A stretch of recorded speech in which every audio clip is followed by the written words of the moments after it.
설법이 있겠습니다. 오늘 설법은 보산 나상호 교감님께서 해주시겠습니다. 반갑습니다.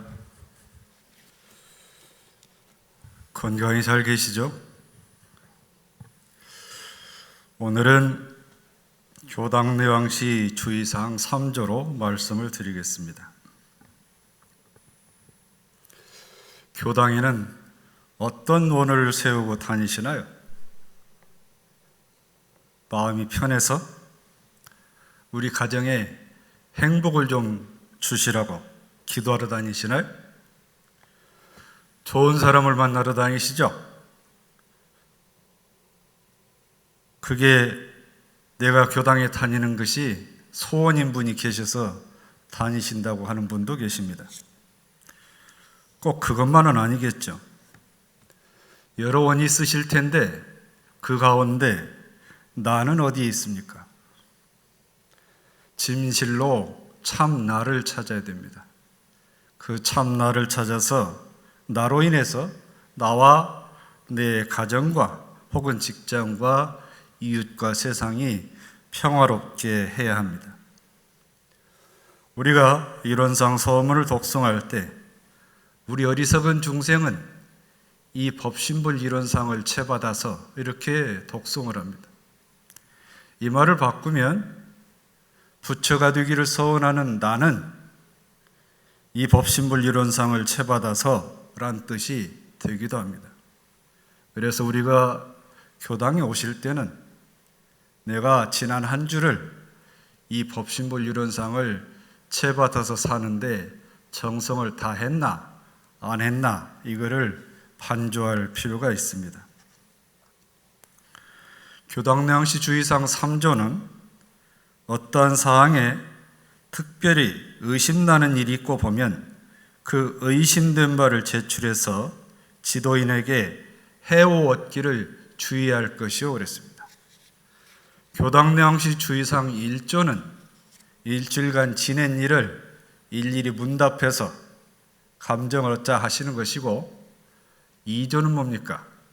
내가 일상에서 감각된 바를 보고를 해서 그 감각된 바에 대해서 감정을 얻기를 주의하라 하신 것이고 3조는 내가 의심된 바를 연마를 해가지고 제출을 해서 그 연마된 바가 또는 그 의심된 바가 해결이 되고 그를 통해서 깨달음을 얻도록 하신 말씀입니다.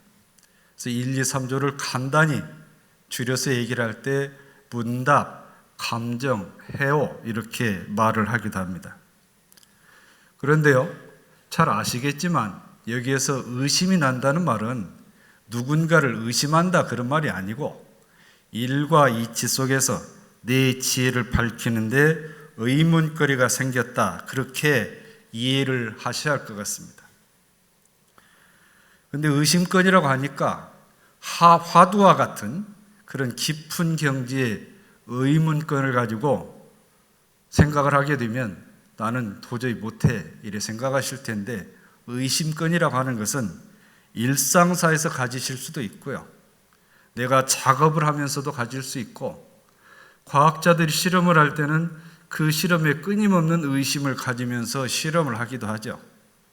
수행하는 사람, 마음 공부하는 사람만 의심권을 갖고 있는 건 아닙니다.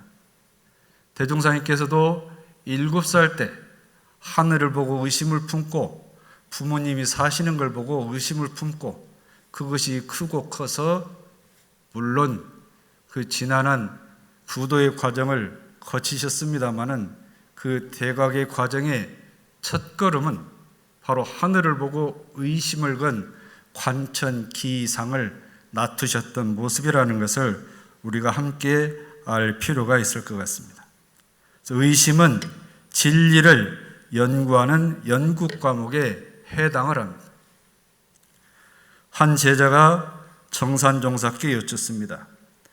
의심도 우리 마음에서 생각하는 것이고 연구도 우리 마음에서 생각하는 것인데 이 둘이 이 의심과 연구가 어떤 관계가 있는 것입니까? 하고 여쭙습니다.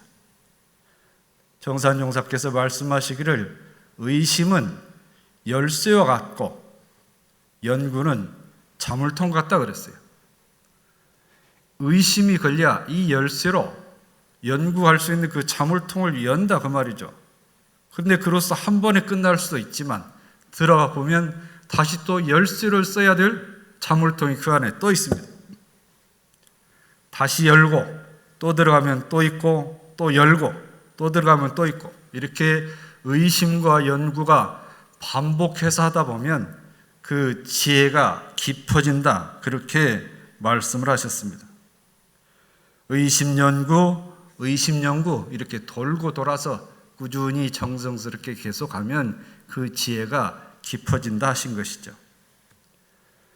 해오는 뭐냐 하면 해오는 어렵게 해석하면 요해가고 또는 해탈오득 이렇게 해석하는데 여기서 그렇게 깊이 해석할 건 없을 것 같고요.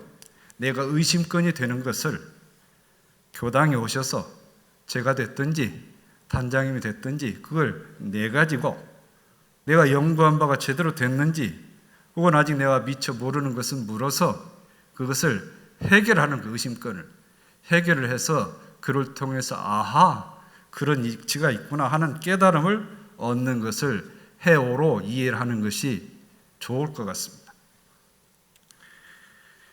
오늘 나의 의심건은 있습니까? 지금 여기에 나의 의심건은 뭐가 있을까? 없다고 겸손하게 말씀하시는데요. 없진 않으시겠죠. 경강 주제를 받으신 분들은요. 경강을 할 때까지 내내 그것이 의심건이 됩니다. 의심건이. 저도 의심건이 있습니다. 제가 한 달에 3번 이 법회에 임하는데요. 한 달 전에 그 다음 달에 제가 설교할 법문을 정해놓으면 한 달 동안 계속 의심을 걸고 다닙니다. 한 달 내내요. 저도 그런 의심건이 있죠. 그런 의심건이 있어야 지혜가 밝아지게 되어 있습니다. 그런데 의심건을 갖는 것이 왜 중요할까요? 우리가 사막을 성공시키는 조목이 진행사조가 있죠. 신분의 성인데 의인은 뭐라고 하셨냐면 일과 이치에 모르는 것을 발견해서 알고자 하는 것을 의라고 한다 그랬습니다. 의. 이것은 만사를 이루려 모든 일을 이루려고 할 때 모르는 것을 알아내는 원동력이 의심, 의문심이 된다고 말씀하셨습니다. 그래서 어떤 일이든지 모르는 것을 알려고 한다 하면 이 의심이 걸려야 되는 겁니다. 의심. 대산종사께서 큰 이치를 깨닫는데도 순서가 있다고 그랬습니다. 큰 원, 큰 서원이 있어야 큰 믿음이 생기고 큰 믿음이 난 뒤에 분발심이 나고 분발심이 난 뒤에 의심이 생기고요. 그 의심이 난 뒤에 정성이 생깁니다. 그 정성 뒤에 크게 깨달음이 있다. 그래서 크게 깨달아 아는 것도 한 번에 끝나는 것이 아니라 천통, 만통이다. 1통, 2통, 3통, 100통, 천통, 만통이 된다. 그렇게 말씀을 하셨습니다. 그래서 크게 깨닫는 것에 대해서 말씀을 하시기를 부잣집 창고에 가면 곡식이 많잖아요. 부잣집 창고에는 곡식이 많아요. 그러면 지혜를 밝히고자 하는 마음 부자 그 사람 마음 창고에 가면 뭐가 많아야 돼요? 곡식이 많는 게 아니라 의심건이 많아야 된다. 의심건이. 지혜를 밝히기 위해서 크고 작은 의심건이 많이 있어야 그 사람의 큰 깨달음이 갈 수가 있다. 그 말씀이죠. 그렇게 말씀하시면서 의심나는 것을 당장에 다 풀려가지 마라 그랬어요. 당장에 다 풀려가지 말고 의심건이 생기면 수첩에 적었다가 요즘 핸드폰이 있으니까 핸드폰 메모장에 하나하나 적었다가 두면 어느 때는 큰 것이 해결되기도 하고 어느 때는 작은 것이 해결되기도 한다. 그렇게 하라고 하셨습니다. 그래서 많이 보고 많이 듣고 생각하고 그걸 통해서 닦아서 깨달아 얻는 그래서 이거를 줄여서 얘기하면 견문, 사색, 수증 그럽니다. 이런 과정을 통해서 깊어질 수 있다 그 말씀이죠. 대종사께서 대종경에 동정간 연구력, 즉 지혜를 얻는 빠른 방법을 여러 말씀하셨는데 그 중에 세 번째 말씀하신 본문이 있습니다. 보고 듣고 생각하는 중에 의심나는 것이 생기면 연구하는 순서를 따라서 그 의심을 해결하도록 해야 될 것이다. 이렇게 말씀을 하셨습니다. 우리가 의심을 일으킬 수 있는 것은 여러 갈래가 있습니다. 먼저 가장 가까이 생활상에서 우리가 살아가는 가운데 의심을 걸 수 있는 게 있죠. 누구든지 일을 하다가 잘 안 풀리면 잠시 멈추고 그 문제에 의문을 걸고 해답을 찾으려고 다 궁구를 하게 되어 있습니다. 요즘 신종 코로나 바이러스가 있는데요. 세계적으로 바이러스 검사를 이렇게 빠른 시간에 많은 수를 하는 나라는 우리나라밖에 없답니다. 시약이 다 준비가 돼 있던 거죠. 또 하나, 최근에 제가 아주 기가 막힌 뉴스를 들었는데요.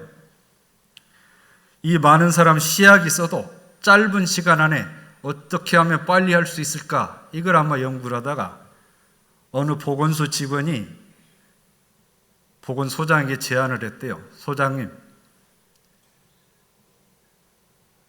맥도날드나 스타벅스 가면 다른 데도 있는지 모르겠어요. 자동차 타고 가면서 커피 받고 햄버거 받는 거 있잖아요. 그렇게 하듯이 우리도 한번 해보면 어떻겠습니까? 제안을 했대요. 그래가지고 그 제안이 받아들여져서 고양시 보건소에서 드라이브스루 선별 진료소라는 걸 만들었대요. 드라이브스루는 뭡니까? 운전하고 하면 통과하면서 차에서 안 내리고 통과하면서 검사를 하는 거예요. 이렇게 하면 무슨 이점이 있냐면 한 사람이 30분 걸리던 것이 10분이면 끝난답니다. 한 사람이 들어올 때마다 의료진이 방호복을 갈아입고 해야 되는 그 번거로움이 없어진다 이게. 아마 이 보건소 직원은 그걸 의심을 걸고 빨리 할 서다 보니까 제가 잘은 모르겠지만 어느 날 그 햄버거를 차 타고 사 먹으러 갔다가 또는 커피를 마시러 갔다가 거기서 한 소식을 얻었을 걸로 생각이 됩니다. 직접 확인 안 해봤으니까 잘 모르겠습니다만은 그런 의심권이 생활 속에서도 얻어지면 그런 지혜가 밝아져서 많은 사람이 이득을 볼 수가 있다. 그 말씀이죠. 에디슨은 발명품을 많이 낸 과학자로 유명하죠. 우리 밝은 천둥 아래에 있는 것은 누구 덕입니까? 에디슨 덕입니다. 에디슨이 축전지를 개발할 때요 25,000번 정도의 실험을 했답니다. 옆에서 지켜보니까 얼마나 안타깝고 한두 번도 아니고 25,000번을 했으니까 얼마나 안타깝겠어요. 그래서 그렇게 실패를 많이 했으니 얼마나 속상합니까? 하고 위로를 하니까 에디슨이 답을 하기를 저는 25,000번을 실패한 것이 아니라 전지가 작동하지 않는 방법 25,000가지를 알았습니다. 이렇게 얘기를 했다는 거죠. 생활 속에서 무심코 지날 수 있는 것도 의심을 걷고 연말하면 그걸 해결할 수 있는 지혜가 반드시 열리게 되어 있습니다. 이제 사리 간에 의심이 날 수도 있습니다. 일과 이치 간에. 제가 여러 번 말씀드렸죠. 진리는 다른 것이 아닙니다. 일과 이치가 진리입니다. 사리 연구는 진리 연구를 말하는 거죠. 자, 일과 이치 간에 의심을 일으킬 수가 있죠. 의심이 날 수가 있어요. 어떤 사람이 대종사님 제자 이재철에게 물었습니다. 내가 듣자 하니까 선생의 스승께서는 성인이시라 사리간에 무엇이든지 다 안다고 들었는데 진짜로 그렇습니까? 맞습니다. 이 사람이 또 엉뚱한 질문을 하죠. 그러면 비행기 제조하는 법과 기차 제조하는 법도 압니까? 이렇게 물었어요. 이재철이 답하기를 성인은 사리의 대체를 아는 것이요 그런 기술은 거기 전문가가 아는 겁니다. 답을 하니까 그러면 다 안다는 것이 아니지 않습니까? 이렇게 질문하니까 대체라고 하는 것은 그 근본을 말하는 겁니다. 근본을 알면 가지와 잎은 다 그 가운데 있는 것입니다. 그랬습니다. 예를 들어서 장관이, 행정부 장관이 일반 동사무소에 있는 직원이 하는 일까지 일일이 다 알 수는 없지만 대체를 알기 때문에 그 큰 틀을 잡아서 그 일을 시킬 수가 있는 겁니다. 이렇게 말씀을 하셨습니다. 성현의 직연도 이와 같아서 대소염의 이치와 12대의를 통달하셨기 때문에 사리간에 다 안다는 뜻입니다. 이렇게 말을 했죠. 시간이 지나서 대종사께 와서 제가 그 질문에 이렇게 답을 했습니다 하고 말씀을 드리니까 답을 잘했다고 대종사께서 말씀을 하셨습니다. 대종사님 당대에요, 일기를 쓴 게 하나 있어요. 아주 재미있는 일기라 제가 하나 소개를 해드리겠습니다. 전구일이라는 제자가 무슨 일이나 모를 때는 미신이고 알고 보면 미신이 아닙니다, 이런 내용의 일기를 썼어요. 전구일이 어느 날 동네에서 밭을 지나가는데 어떤 사람이 까지나무를 키우는데요. 까지가 나무인가요? 나무는 아닐 때 하여튼 까지를 키우는데 이파리를 따가지고 길가에다 자꾸 버리는, 길가에다가. 의아해서 이제 그 사람이 물어봤어요. 왜 그 까짓잎을 길가에다 버려? 그러니까 이 까짓잎을 길가에 버려가지고 밟고 다니는 사람이 많으면 많을수록 이 까지가 주렁주렁 열린다는 거예요. 그래서 아무래도 이상하다. 대체 왜 그럴까? 그럴 수 있을까? 의문을 품었어요. 의문을. 어느 날 복숭아 밭에 지나가다 보니까 짠 복숭아를 다 솎아내요. 왜 그러죠? 작은 걸 솎아내 그 남은 복숭아가 실해지잖아요. 그걸 보고 저 사람이 이치를 바로 모르고 그저 미신 같은 말을 듣고 그 가진잎 받고 다니는 까지가 많이 열리겠어요? 이파리를 따니까, 필요 없는 말을 따니까 영양분이 그리 뺏길 거를 까지로 보니 까지가 커질 거 아닙니까? 그 얘기잖아요. 저 사람이 모르고 믿으니까 저건 미신이다. 저 사람도 알았더라면, 그 이치를 바로 알았더라면 저렇게 모르고 믿지는 않았을 거 아니냐. 그런 일기 내용을 쓴 게 있습니다. 무심코 지날 수 있지만 거기에서도 한 소식을 얻을 수 있다는 거죠. 경전을 보다가 의심이 날 수가 있죠. 경전을 보다가. 정산종사께서 법문을 하셨어요. 법문을 들을 때 공력 없이 듣는 것과 공력을 들여서 듣는 것이 다르다 그랬어요. 다르다. 모든 사리의 연구심을 갖고 견문하는 것과 범연히 보고 듣는 것은 그 결과가 다르게 나타난다. 정전을 항상 염두에 두고 모든 학설을 연마하면 이 교리가 밝아질 것이지만 정전은 염두에 두지 않고 그 학설에만 귀를 기울이면 머리만 산란해질 것이다. 그러니까 새벽에 기운이 맑고 좋을 때는 수양, 선을 했다가 낮에는 경전을 연마하면 그 경전이 밝게 알아질 수 있을 것이다. 그렇게 말씀하셨습니다. 요즘에요, 교당 청년 하나가 일주일마다 저를 찾아옵니다. 교당에 다닌 지 얼마 되지도 않았는데 정정 공부를 해요. 노트에다가 정전을 보다가 잘 모르는 걸 노트에 적어 옵니다. 저하고 이제 문답을 하죠. 한 1시간 남짓 하거든요. 그런데 저도 무심코 지났던 법문 귀절을 가지고 불쑥 질문해요. 물론 제가 막힌 적은 없습니다. 그걸 보고 한편으로는 기특하기도 하고, 이제 대학 1학년인데요. 한편은 제가 행복하기도 하고 그렇습니다. 그래서 그 청년 교도가 벌써 정전을 처음부터 끝까지 줄쳐가면서 메모를 해가면서 몇 번을 봤어요, 벌써. 그 다음에 내가 대종경을 좀 봐라 그랬습니다. 알겠습니다. 다음번엔 대종경 봉도가다 의심껏 나면 다시 또 들고 오겠습니다. 얼마든지 오라고 했습니다, 제가. 얼마든지. 도수 치료를 잘하는 교도 한 분이 있어요. 이 교도님 소문을 듣고 어떤 원로 법사님께서 당신을 좀 치료를 해 주십사 하고 청해서 스케줄을 잡았답니다. 저한테 땅이 꺼지게 걱정을 해요. 왜 그러세요? 혹시요 저한테 교리를 물으면 어떡하죠?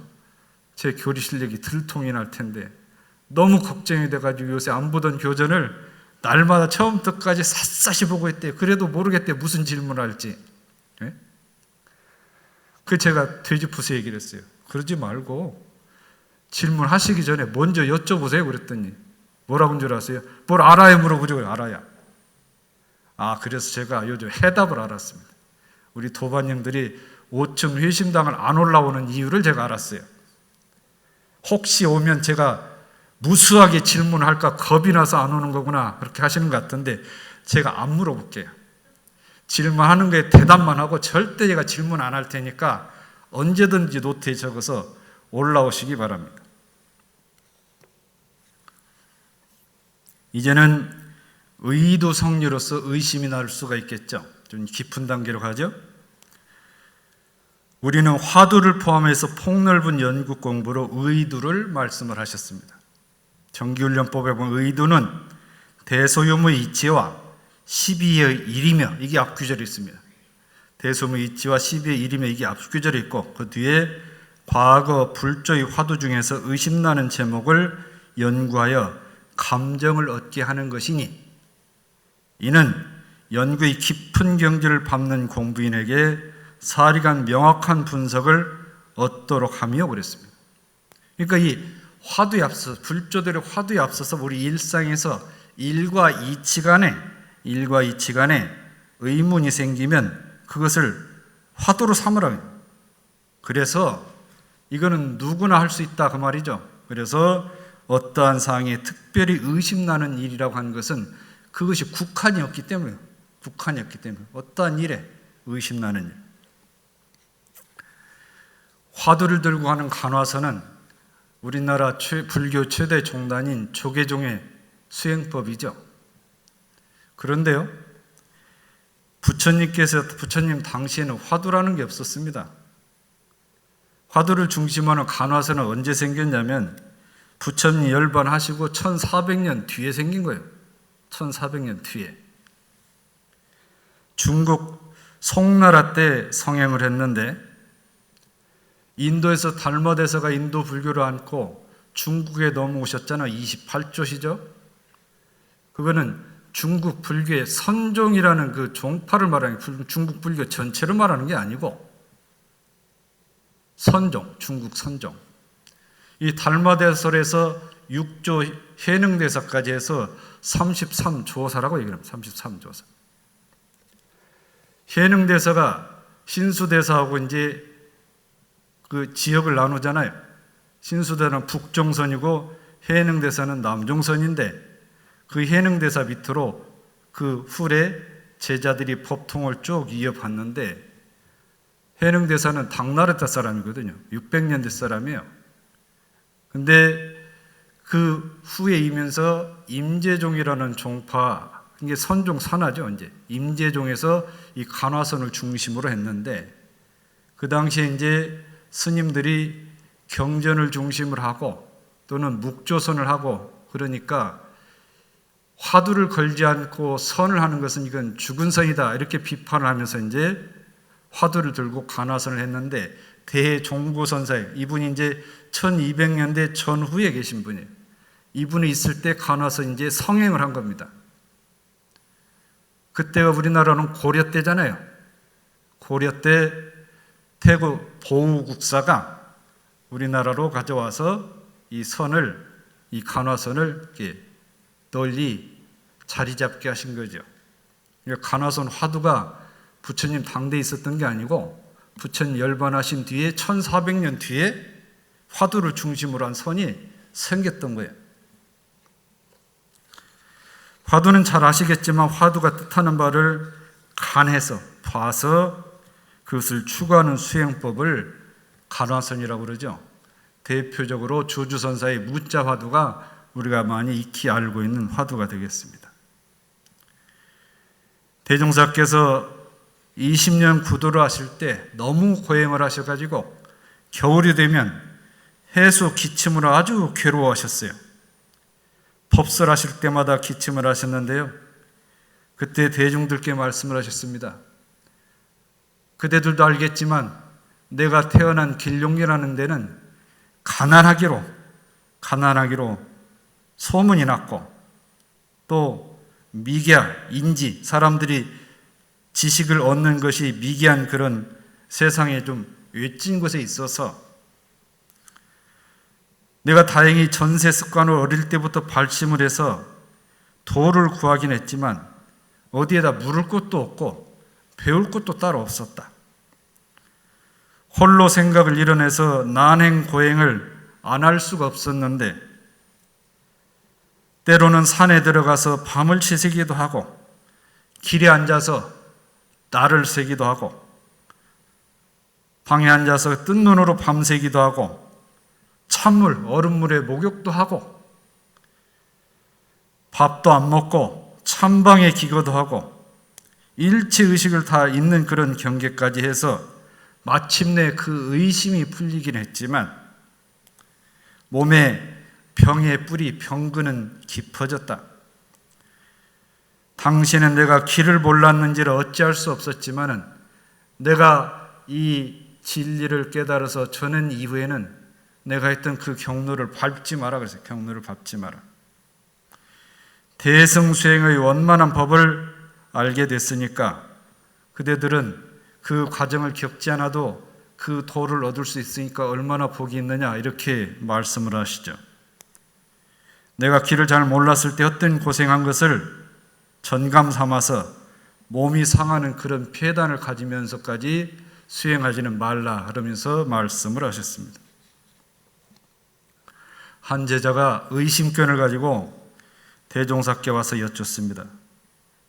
저는 아직 생사에 대한 의심이 해결되지 못해서 제가 사는 것이 꼭 하루살이 같습니다.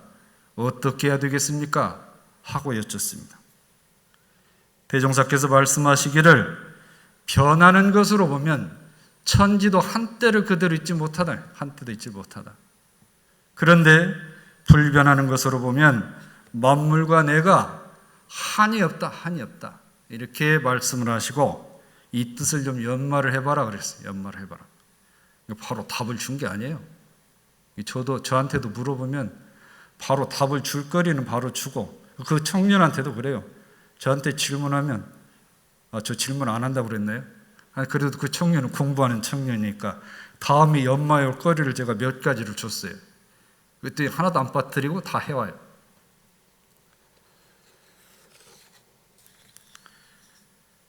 종교학자 스위들러 교수가 대산종사를 뵙고 여쭤봤어요. 저는 기독교인인데 어떻게 하면 독실하게 신앙생활을 하면서도 진리를 깨달을 수가 있겠습니까? 여쭤봤습니다. 대산종사께서 진리를 수행해서 깨닫는 데는 세 가지 길이 있다. 첫째는 선과 기도와 연불로서 그 수행의 힘을 얻는 것, 대선정의 힘을 얻는 것이고, 둘째는 의심으로서, 한 가지 의심으로서 만 가지 의심을 다 풀 수 있는 의단, 의심으로 꽉 뭉친 겁니다. 그 의단을 뭉치는 것이 두 번째고, 세 번째는 철저한 수행으로 지극히 정성스럽고 쉼이 없는 정진, 적공을 하는 것이 그 세 가지 길입니다. 그걸 하면 하나님 신앙을 하면서도 진리를 깨달을 수가 있습니다. 이렇게 말씀을 하셨습니다. 두 번째 말씀하신 의심을 뭉치는 그 의단이 있어야 된다. 의단이. 창고에 여러 가지, 내 마음 창고에 여러 가지 의심권을 두고 있는데 그 이리저리 흩어놓지 마시고 그거를 꽉 뭉쳐놓는 거예요. 꽉 뭉쳐놓는 의단. 의심을 궁굴려서 깨치는 공부는 작은 의심부터 큰 의심에 이르기까지 그 의심이 일관이 돼야 됩니다. 일관이. 하다 말다 하면 그것이 뭉치질 않는 거죠. 그래서 비유하시기를 낚시질을 할 때 고기가 단단히 걸려서 빠지지 않도록 의심을 걸으니, 그런 정도로 헐렁하게 걸지 말고.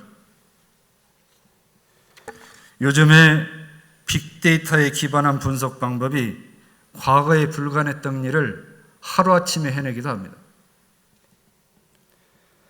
구글은 독감과 관련된 검색어 빈도를 분석을 해가지고 독감 동향 서비스를 구축을 했는데요. 미국 질병관리본부에서 한 것보다 훨씬 낫답니다. 구글은 그걸 직접 실험 안 했을 거 아닙니까? 이게 독감에 관련된 모든 데이터, 전 세계 데이터를 구축을 해가지고 그 독감의 흐름이랄지 경로랄지 이런 모든 것을 예측을 하는 거예요. 그래서 지금 빅데이터는 환자를 진료할 때도 쓰고요. 기업의 마케팅이나 선거 때 여론 동향을 분석할 때도 빅데이터를 씁니다. 빅데이터는 뭡니까? 그 가까운 기간 안에 얼마나 많은 관심도 빈도를 갖고 있는지를 그 많은 데이터를 가지고 이제 분석을 하는 거 아니에요? 2월 한 달 빅데이터를 보면 어떨까요? 우리나라 2월 한 달 빅데이터를 보면 제가 해보지는 않았지만 신천지교회, 청도 대남병원, 중국 우한, 마스크 대란, 질병관리본부, 확진 판정, 백신 아마 이런 것들이 가장 많은 데이터 빈도로 나올 걸로 생각이 됩니다. 그런데요, 이렇게 어려운 상황 속에서도 출산을 앞두고 있는 가정에서는 그분 가정에서는 빅데이터가 뭘까요? 출산과 육아에 대한 온통 거기에 정신을 쏟고 있기 때문에 출산 육아에 대한 그 빈도가 가장 높을 거예요. 결혼을 앞둔 신혼부부는 뭡니까? 결혼에 대한 빅데이터가 많이 있을 거란 말이죠. 제가 이 말씀을 왜 드리냐면 지금 여기 나의 마음 창고에 있는 빅데이터는 뭐냐? 내 마음 창고에 있는 빅데이터는 뭐냐? 바이러스를 못 막은 정부를 비난하는 데 있는지, 그렇지 않으면 마스크를 사재기 한 사람한테 가 있는지, 그렇지 않으면 선하게 대구에서 물불 가리지 않고 몸살이지 않고 환자를 진료하는 의료진에게 가 있는지 어디가 있습니까? 그런 그 데이터도 있을 수 있죠. 있을 수 있는데 지금 이런 시기에 내 마음 안에 있는 빅데이터가 뭔지 한번 찾아보시라는 빅데이터가. 이 의심권이 이런 때일수록 당한 그 일 자체도 신종 코로나 바이러스 온 자체도 의심권으로 잡아보시라는 의심권으로. 이게 왜 일어났을까? 이 일어나니까 사람들이 어떻게 하나? 왜 그럴까? 여기에서 지혜를 찾으셔야 됩니다. 그걸 가지고 시비하는데 나의 관심 데이터를 구축하지 말고 그 일을 통해서 나의 지혜를 오히려 되돌려가지고 그것도 마저도 빅데이터로 구축을 하시란 말이에요. 의심권으로 빅데이터를 구축을 하셔야 돼요.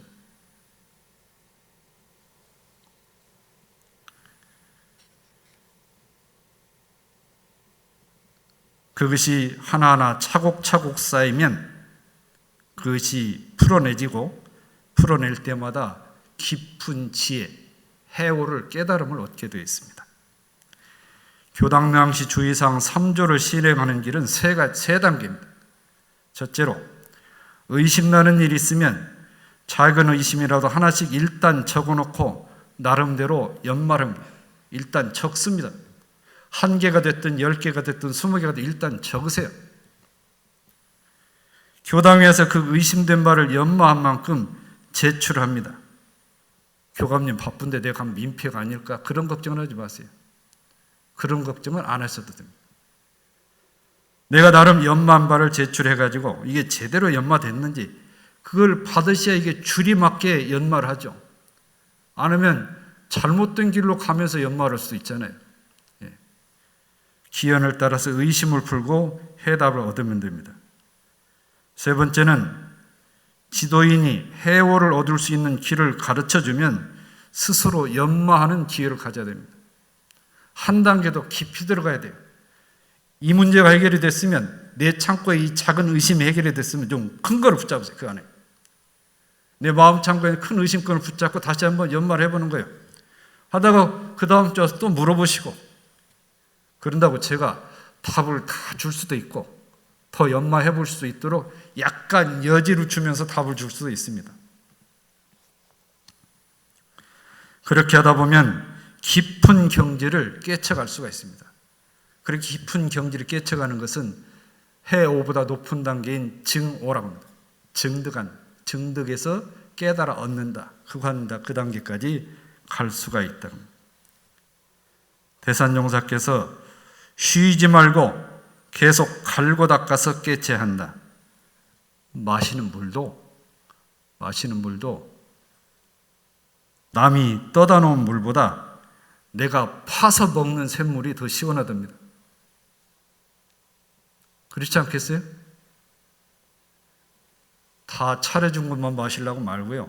스스로 파가지고 의심권을 만들어서 파서 연마해서 얻은 그 감노수를 얻으시라는 얘기, 감노수를.